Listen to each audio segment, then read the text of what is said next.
President and CEO for Valley Senior Living. It's fun to say now. It's a little easier this second week to get it out. I'm going to give you an update on where we're at as a company, followed by a presentation on our 401k. Financial wellness is a huge issue for all of us, and we want to make sure that even if you don't have a 401k with Valley, that you get some good information about saving, and you can see, depending on your rate of saving and your age, we're going to show you a couple of charts that I think are very impactful, and hopefully that will promote a little bit more contribution to your own retirement funds.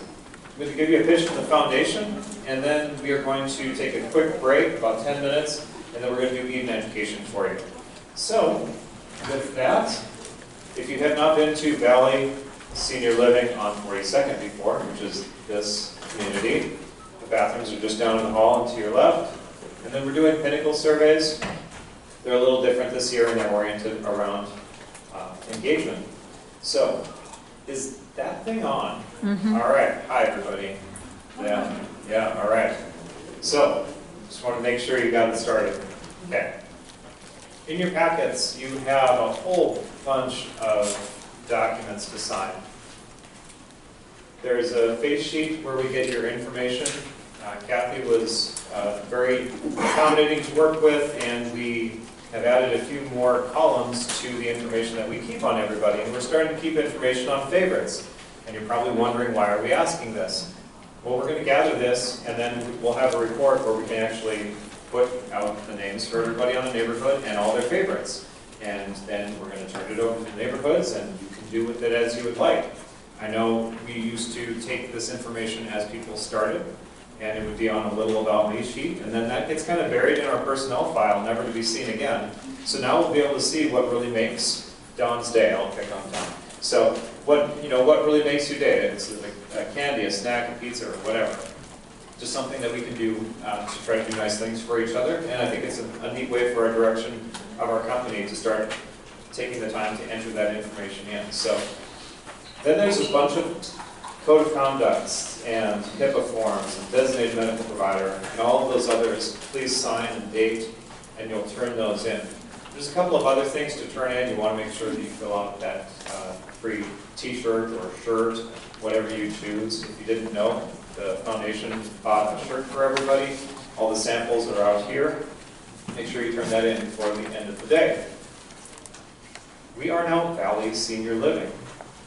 Back in the 1920s, when we formed and opened our original building, we were the Grand Forks Home of the Aged.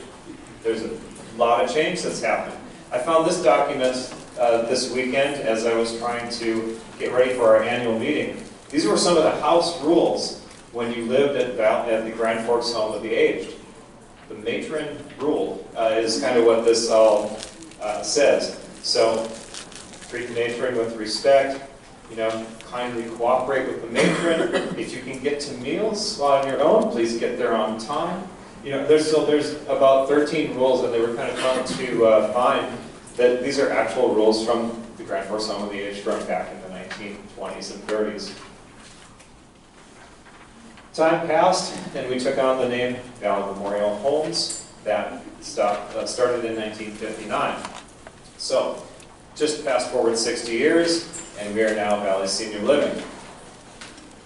The board gave direction that, though we were remaking our name, that we should keep the very same logo so that when you glance at that logo, it might be different, but people think, oh, that's Valley Memorial Homes. And then they'll kind of do a double take and realize, oh, we changed our name. And they won't think, did they change ownership?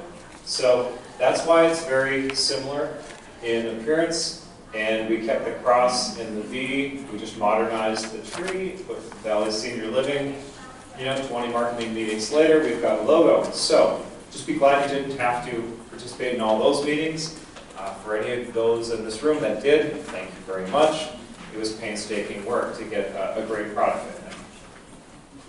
So, with the renaming of us to Valley Senior Living, the community doesn't know that our 3 different locations are all Valley Senior Living. And we're changing that so that we're a little bit more effective in how we name each community. So Valley Senior Living on Cherry will be Tufty Manor, which is our basic care, and Cherrywood Village, independent living. This community is Valley Senior Living on 42nd. All the other names are going to be the same with the neighborhood names. Oops, I clicked through twice, sorry. This community will be Valley Senior Living on 42nd. And the big change for a number of us, because this involves a building name change, is Valley Senior Living on Columbia. At our other two locations, we have multiple buildings within that community. And this is one entity at this particular location. So with the name conventions of when you have a community name, it's going to be Valley Senior Living on wherever that main street is, that becomes the name of our nursing home at that location. We're trying to eliminate using the word facility, and these are, we're trying to eliminate the word campus, so we're trying to replace that with the word community and use nursing home a little bit more often. Okay, so just a couple things foreshadowing for Meredith's presentation. If you pull out the packet that looks like this, sorry, grab this. I'm just going to go through this in a little more detail. One of the things that I've really liked about our organization is that when we do a recruitment bonus, we make sure that it can go to the staff, and we try to think of all the ways we can reward our existing staff, still acknowledging that we need to bring some new people into the organization. We're doubling our recruiter bonus until October 18th, and we're putting in your hands all of the conditions of the recruitment bonus and all of the other forms that go along with that. So as you go up to help recruit people, you know what they're potentially going to get, what those conditions are. Okay? So please, we know that you're going to be the ones that get the best referrals to Valley. You're only going to refer people that you know are going to do a great job caring for our residents, and you should be rewarded for that. So we want to make sure that you're going to be able to enjoy that benefit of recruiting people. So for the next 2 months, we're doubling our recruiter bonus. And then we have the right number of employees overall in the organization. We had, at last count, around 820 employees. And that's actually a high watermark for numbers of employees in the organization. But we do have a lot more that are in flex roles. And so we want to incentivize people who are flex, and we want to incentivize people who are part-time to try to reach up, to try to grab a part-time position. And if you're in a part-time, maybe reach up and try to grab onto a full-time position. And we're offering a recruitment bonus for you to stay in those roles for a particular period of time, and all the details are in that attachment. You must be in the new position by September 8th, and we're trying to give everybody that is currently employed at Valley an opportunity to financially benefit from bringing people in to fill these hours that we need to cover. So, and then the last two things, we have a recruitment bonus for the new employees that are coming from outside of the organization that are hired for dining services, and also for CNAs. So please use that to your advantage. It works very well, and we've gotten our best staff a lot of times by those internal referrals. Healthcare Academy is coming out starting in September. September 1st to October 31st. Just so you're aware, we have an annual training window. We have to keep it the exact same every year. The Department of Health kind of tells us when that 60-day window needs to occur. So this is our training window. You're going to have a number of modules that you've done before, and you're going to have a handful of new ones. But just remember, as you're cranking through module after module, that we could have had you sit in a room for 16 hours, and instead of doing that, we're going to assign a bunch of these hours through Healthcare Academy. I think it's about 11 hours of Healthcare Academy, but as we know, you can rip through those a lot quicker than the posted amount of time. So a lot of these are knowledge-based, and we're not going to pull you into a room and just talk about things from a knowledge perspective. We'll just do the post-tests on Healthcare Academy. There are laptops available if you don't own one yourself, or if you don't have the ability to do this outside of work. You can certainly do this here at work. Flu shots are still mandatory. We need to have our flu shots done by October 24th. There are 38 hours of flu shot clinics that are offered. This is just if you're interested. There's a couple-hour window, and then we do it for 12 hours at a time, 3 different days.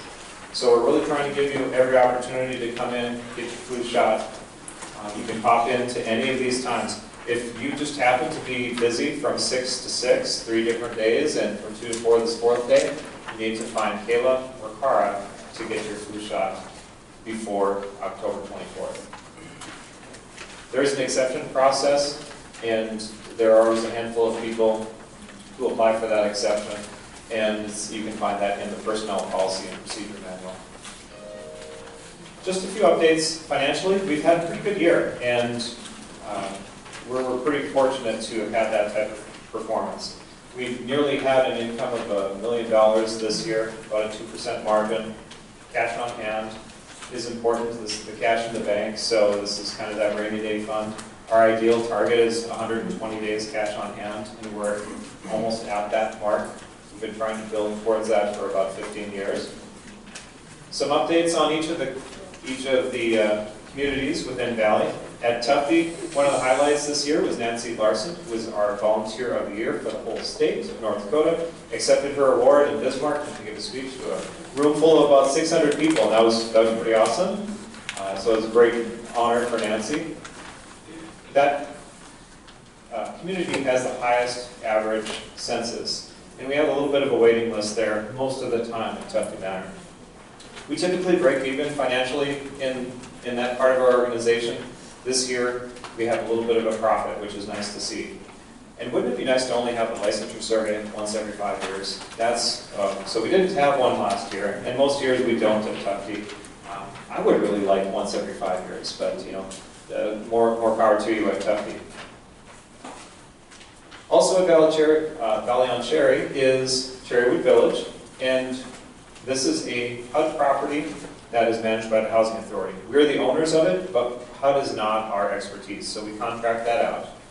People that live there have an extremely low income for the most part, and they're 62 and over. So if my Social Security check is $1,000, I only have to write a check out for 30%. I write a check out to Cherrywood Village for $300. The government steps in and pays the other $200, which is, it's a really neat system. So some people actually have such a small Social Security check they don't even have to have a rent payment. But it's a great property for older people in our community that have very limited income and live on an independent basis. Here on this community, Valley on 42nd, our independent living has been about 95% occupied, just a little bit less than budgeted, and that accounts for that small loss. We added a new elevator, and all the units there have washers and dryers inside the units as a part of our updates in our organization. Just down the hall, and you'll have to poke your head in. The teachers have been there a little bit this week. The Head Start classrooms will be starting to hop. Starting in next Thursday, all the students will be back. We have about 28 kids that are here on a daily basis through a Head Start program. It was completely fundraised with community funds, individuals that work at Valley, and businesses that contributed to that playground out there and the renovations to that room.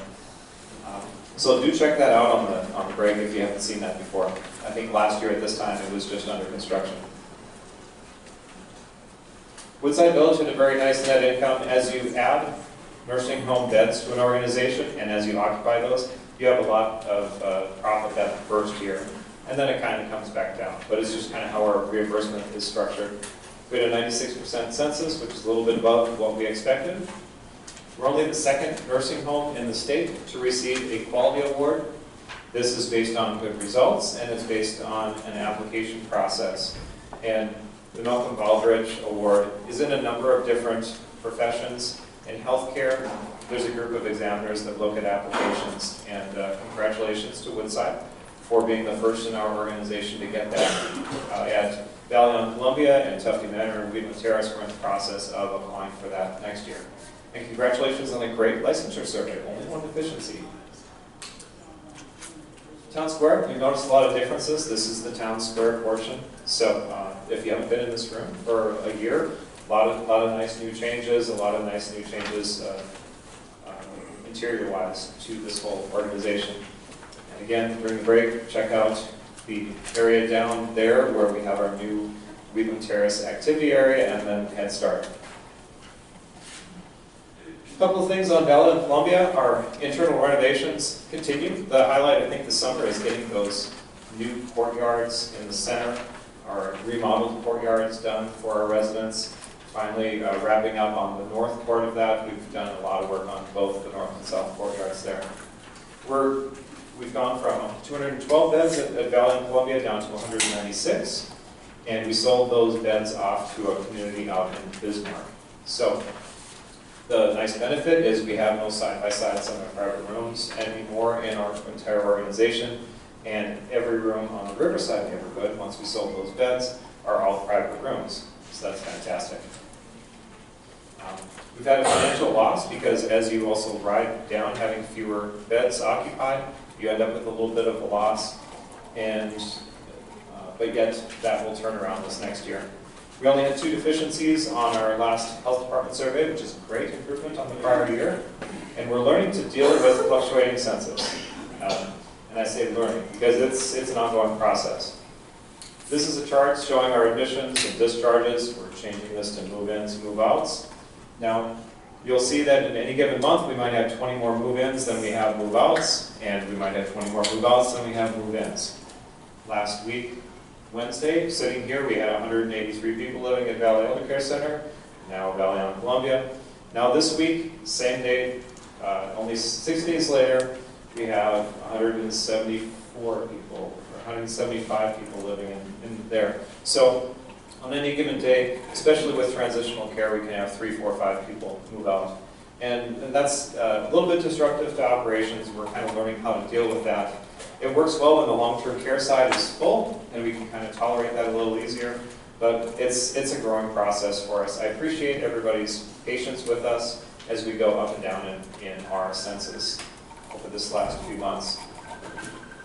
3 things from the external world to think about as we get into this fall. We have a new payment system with Medicare starting October 1st. There's a GrannyCam bill that was passed in North Dakota that was effective August 1st. There's a few things you need to know there. And then we had some regulatory changes that are all effective in November that are going to affect nursing homes across the entire country.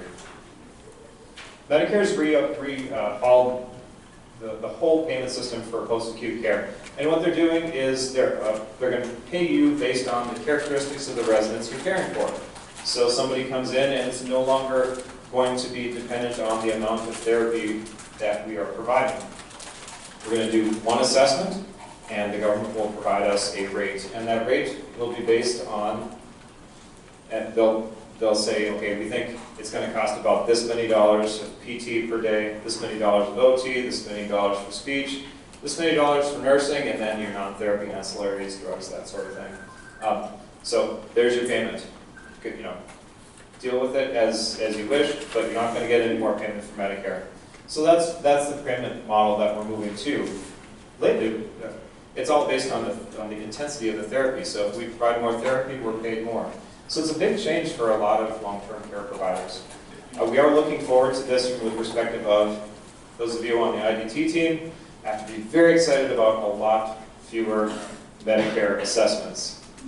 But the stakes are pretty high to get all the information for that 5-day assessment that we will be moving to. All right, the GrannyCam bill. A lot of you probably aren't necessarily aware of this, but North Dakota is one of just a few states that have a bill about electronic monitoring in long-term care. And it's kind of unfortunate that we have to have a bill on the books about this, but there's been some individuals in the state that kind of do this gotcha stuff with cameras in rooms.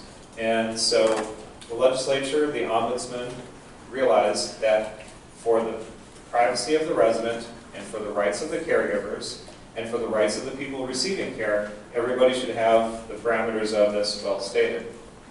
So what I like about this is that if somebody's going to come in and they're going to have a camera, they can't just have this hidden camera sitting over here. We have to know about that camera. There's a process for going through and getting that approved. We have to make sure that we're not piggybacking on the Wi-Fi network, on a guest network that can potentially be hacked. We want to make sure that they have a very secure way of getting this information. If it's going to be over the internet, But after social services, who is quarterbacking this process, goes through this, then we will post a sign on the resident's door. Okay? You'll know then that you potentially are going to be watched. Now let's say that you're not too thrilled about being watched. Okay. Let's say I walk into that room because I'm not really a fan of this camera that's here. I'm just going to put this sign over the camera. I'm going to provide my care, and I'm going to go back over here, and I'm going to take this thing down, and I'm going to walk out.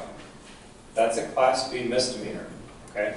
So I don't think that we necessarily realize the extent of what this means. So if there is a camera in the room, there's a process to make sure it's approved. As staff, we have the right to know that we're being recorded, but as staff, we don't have the right to touch that camera, alter it in any way, shape, or form. Okay. Is there any questions on that? This is effective as of August 1st, is when this became a law in the state. And we have one camera that I'm aware of within the organization right now. And we've had a handful of them over the years, on and off, but it's nice to have a process where people have to tell us that they're doing it. Okay. So you will know, because there will be a sign on the door, if there happens to be a camera. This is not a very common thing that this occurs. And I don't see it becoming common, but there are some rules now if people want to do this. Yes? If there's someone putting a camera in a room and recording without our knowledge, will the employees have recourse? I don't know that there's recourse. In terms of like financial recourse against the person, are there damages? We can remove the camera because we can ask them to remove it immediately once we're aware of it. And if they wanted to use that, we can ask that they can destroy any recordings. I don't know that we can go much beyond that. Karen? Well, as far as having the camera and doing the cares and everything, is it going to be positioned to where it's not as like patient privacy, so it's not like right there in the middle of everything? Yeah, and that's a great question, because one of them that was set up a few years ago at Woodside Village was set up in a way that we didn't agree with, but we were kind of stuck. In the regulation, there is a reference to the residents' rights. So it's not meant to be that, yes, care may be provided in that area, but the positioning of it needs to be considered. So there will be some give and take. We might negotiate with people on the exact location. Okay. So it's important that you understand this is a new thing. It's not that they're going to show up in a lot of different areas, but this is now a new law. And I think the fact that it's a potential crime for us to touch that camera, if there's that sign on that door, you really need to be aware of that. Okay? The new regulations starting in November, we've known about these for a long time, but just want to let you know this is what's driving a lot of your Healthcare Academy instruction this year. And the first part about this will be culturally competent, trauma-informed care. We have some new regulations around quality. The infection preventionist role has been elevated. Now all those requirements need to be met. Compliance and ethics program needs to be in place at each location, and training program has to have a certain number of elements. So we'll run through those fairly briefly here. What is trauma? Trauma is defined as an event experienced by an individual which is physically or emotionally harmful or threatening and has lasting adverse effect on the individual's functioning. Okay. So the intent with this regulation is that we are to plan in a residence care plan and communicate to our caregivers what trauma has really impacted a resident's life. So it could be that this resident has fought in war and reacts to certain things. I was on call a number of years ago for Woodside Village. I received a call, and a resident had alleged that a staff member had raped them over the course of the evening prior. And she described the caregiver exactly to a T, and we were calling the primary person responsible for that resident's care to let them know about this allegation. And that primary decision maker told us, this actually did happen 40 years ago to this resident. And she had since, she's been dependent on people for care, she has occasionally alleged something like this of some other caregivers. So just so you're aware, that's what happens. Well, in the system that's the reason this became a regulation now, is that we should be asking those questions. Has there been any trauma? And trying to get that into the care plan so that we don't put people in a position of maybe that person who has experienced that having male caregivers at night in their room.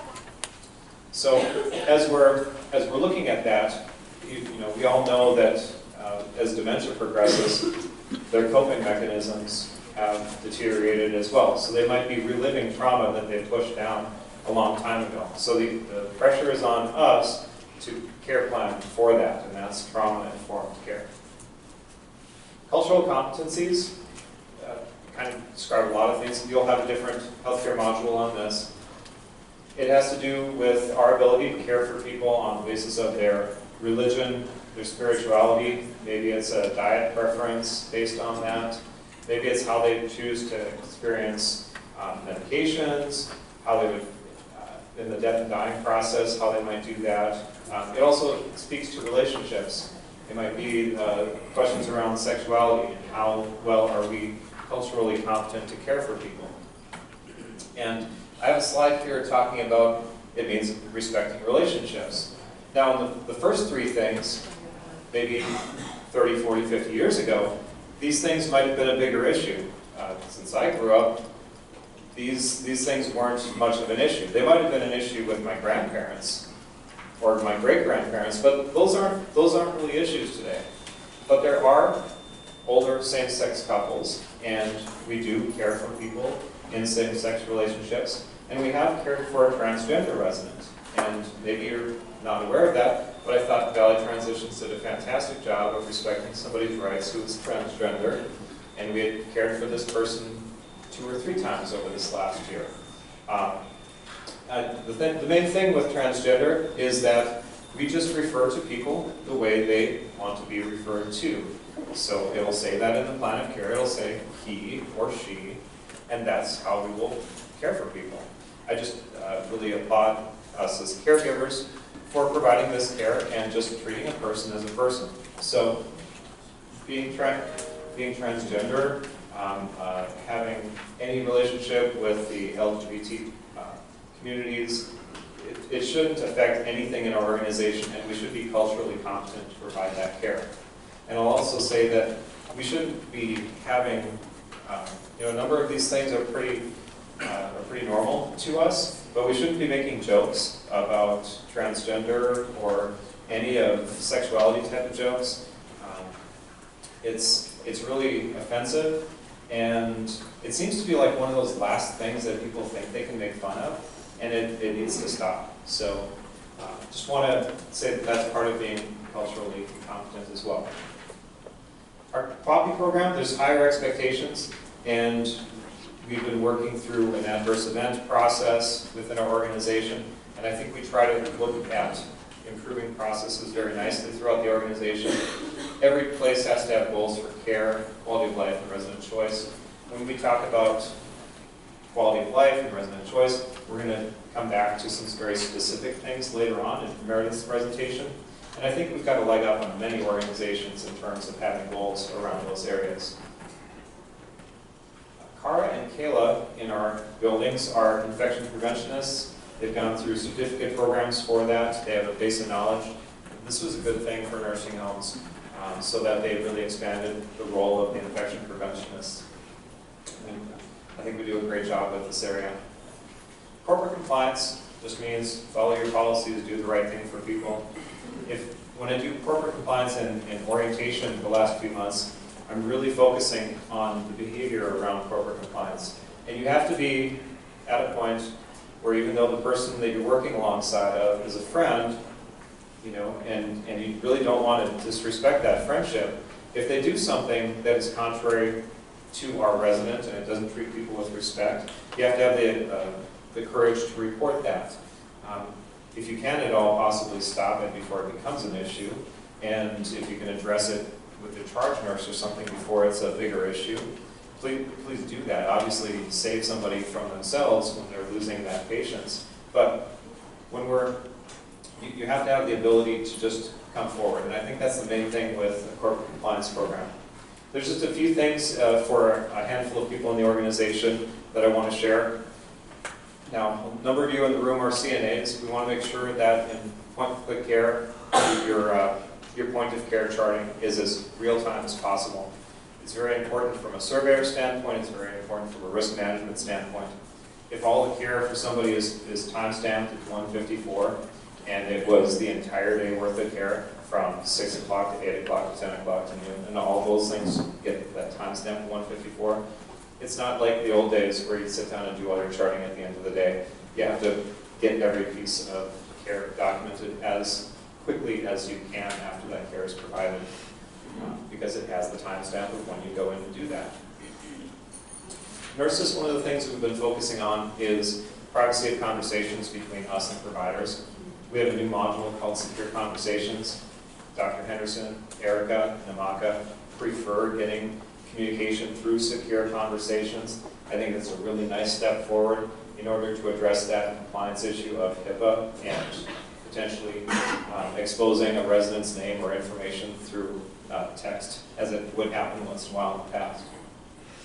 All caregivers, safety isn't necessarily the most glamorous thing, but it is so important to follow that care plan. And where I will see this a handful of times throughout the year is transfers. Again, it usually starts with a person not consulting this and guessing what that transfer method is, or they just think they know the transfer method. They proceed with the wrong transfer method, and it leads to an injury for a resident. Now, fortunately, none of those injuries have been to the point where we've had anybody's CNA certification pulled this year, but it's concerning to me the number of times that I've sat in those meetings in our organization. People have gotten really fortunate.